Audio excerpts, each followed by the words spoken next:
Hola, buenos días a todos. Lo que traigo preparado para vosotros, tanto para los jóvenes científicos como para los familiares, es un pequeño juego que vamos a hacer juntos y que está relacionado con varios temas importantes en la ciencia de la computación, en la informática, en los ordenadores. Supongo que todos habéis escuchado alguna vez hablar de los números aleatorios, del azar, el azar. Bueno, cuando jugamos al parchís tiramos un dado. Cuando barajamos unas cartas, pues estamos realizando un proceso aleatorio y en eso se basan los juegos de azar, ¿no? En que nunca sabe uno qué es lo que va a suceder. Bueno, pues en informática el azar, los números aleatorios son también fundamentales, pero desgraciadamente en informática, cuando los computadores tratan de generar números aleatorios, pues la cosa no es sencilla, la cosa no es fácil. Y de hecho por eso se habla muchas veces de números pseudo aleatorios, porque es muy difícil garantizar completamente que los números que generamos son números al azar.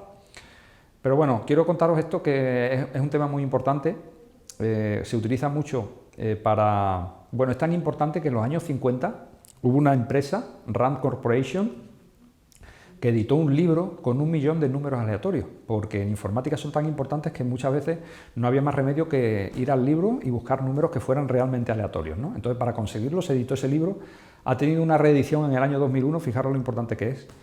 Y bueno, pues hoy día todos los que nos dedicamos a esto necesitamos algoritmos que generen ese tipo de números, ¿no? Pero nosotros hoy vamos a generar números aleatorios con nuestra baraja de cartas, vamos a hacer un pequeño juego y vamos a ver la importancia que tienen no ya solo los números aleatorios, sino también lo que nuestro cerebro nos dice y cómo muchas veces nos engaña.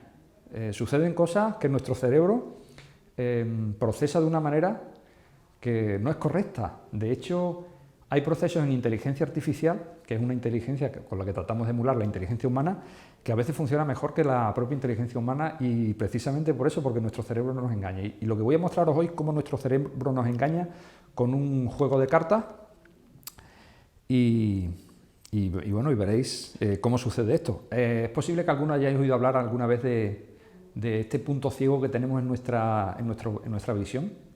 Pues el punto ciego ese existe realmente y nuestro cerebro lo que trata es de alguna manera de tapar ese agujero que surge en el campo de imagen, de manera que nosotros nunca vemos en nuestra imagen, la imagen que estamos percibiendo, no vemos en ningún momento una zona oscura, una zona negra. Y es porque nuestro cerebro de nuevo nos engaña. Nuestro cerebro nos engaña muchas veces y eso lo aprovechan los magos, los que se dedican a la cartomagia y a otras muchas artes de magia, pues aprovechan ese engaño de nuestro cerebro para hacernos creer cosas que no son ciertas, ¿no? Bueno, entonces el juego es muy sencillo, es muy sencillo. Por cierto que la teoría de juegos son fundamentales también en matemáticas, en economía y también en informática. Y nosotros, los que hacemos ciencia de la computación, la utilizamos. Este juego es muy sencillo. Es posible que lo hayáis visto alguna vez en algún programa de televisión. Imaginaros que disponemos de 3 cartas, una de ellas con premio, en este caso el as de trébol, y 2 sin premio. De manera que pues la persona que hace el juego, que en este caso soy yo, voy a hacer lo siguiente, voy a barajar las cartas, las voy a colocar sobre la mesa y os voy a pedir que penséis en una carta cualquiera, en una carta. Así que es así de sencillo. Yo barajo las cartas y ahora las coloco sobre la mesa. Y ahora, cualquiera de vosotros pensad en elegir una carta, la que sea. Voy a suponer que la carta que elegí es esta, podría ser cualquier otra, pero la cuestión es que la persona elige una carta. Y ahora, si en la carta está el as de trébol, tiene premio. Si no está, pues hemos perdido. Imaginaros un concurso de televisión en el que nos dan, qué sé yo, 1 millón de euros.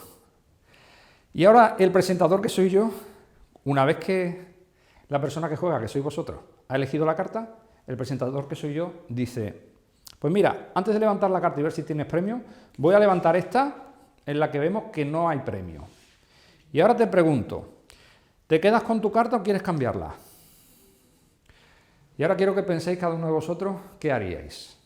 Si os quedaríais con la carta que habéis elegido, en este caso, en este ejemplo, esta carta, o la cambiaríais. Os doy 1 minuto, no, mucho menos, 10 segundos para que lo penséis. Bueno, y una vez que lo habéis pensado, ahora os diría lo siguiente. Si sois De los que deciden no cambiar la carta, que sepáis que estáis entre la mayoría. La mayoría de la gente hace eso. Si sois de los que pensáis en cambiar la carta, que sepáis que sois minoría. Es decir, que en el mayor porcentaje de la gente que hace este juego, su cerebro le dice que no cambie. Bueno, en este caso concreto, no estaba aquí el premio estaba aquí. Yo, que era el presentador, obviamente decidí levantar la carta que no tenía premio. Pero es más interesante cambiar de carta o quedarse con la que una tiene. Bueno, lo que el cerebro os dice, o nos dice a todos, y ahí está el engaño, es que dado que hay solamente dos cartas boca abajo, la probabilidad de que el premio esté en una o en otra es la misma, es un 50%. Y dado que yo, que soy el que está jugando, he elegido inicialmente esta carta, como la probabilidad es la misma, ¿para qué voy a cambiar? Si la probabilidad es la misma, me quedo con mi carta. Bueno, pues ahí está la trampa. Ahí está la trampa que nos hace nuestro cerebro. Porque en el juego inicialmente, cuando todo está boca abajo y yo elijo, aquí no hay una probabilidad del 50%, hay una probabilidad de 1 sobre 3, de un 33%. En las otras dos está el 66%. 33%, 66%. Y aunque yo levante una, aquí sigue habiendo un 33%. En las otras dos está el 66%.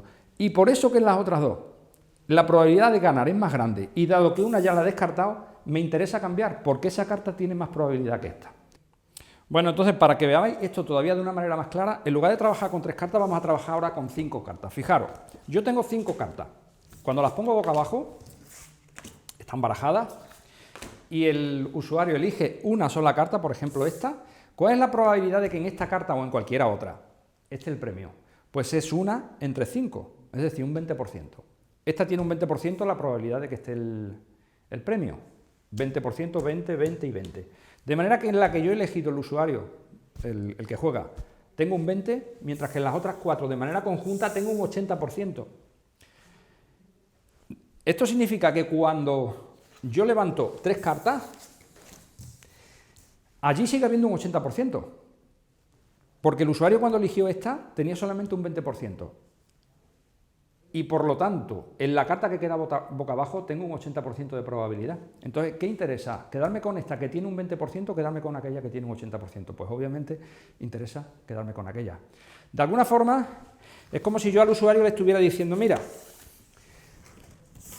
imaginaos que ponemos la baraja de carta completa y yo digo, todas las cartas de la baraja, elige una carta. ¿Dónde es más probable que esté el premio? ¿En esta carta o en toda la baraja? Obviamente es mucho más probable que esté en toda la baraja. Pues cuando yo pongo todas las cartas boca arriba menos una, sigue estando toda la baraja ahí. Y en esa que está boca abajo es donde es muy probable que esté el premio, porque yo solamente voy a levantar las que no tienen premio. Bueno, pues esto, que bueno, está relacionado con los números aleatorios, con la teoría de juegos, es un ejemplo para que os deis cuenta cómo las matemáticas son importantes. Es importante entender bien qué nos dicen las matemáticas, qué nos dicen la probabilidad, para que nuestro cerebro no nos engañe. Y para que os deis cuenta también cómo cuando hacemos estos procesos en un computador, pues este engaño que a veces el cerebro nos provoca no existe, y por eso a veces las técnicas de inteligencia artificial son mejores y superan a la inteligencia humana. Pues nada, espero que os haya gustado el juego y ojalá que a alguno en el futuro le interesen estos temas para dedicarse tanto a las matemáticas como a la computación. Muchas gracias.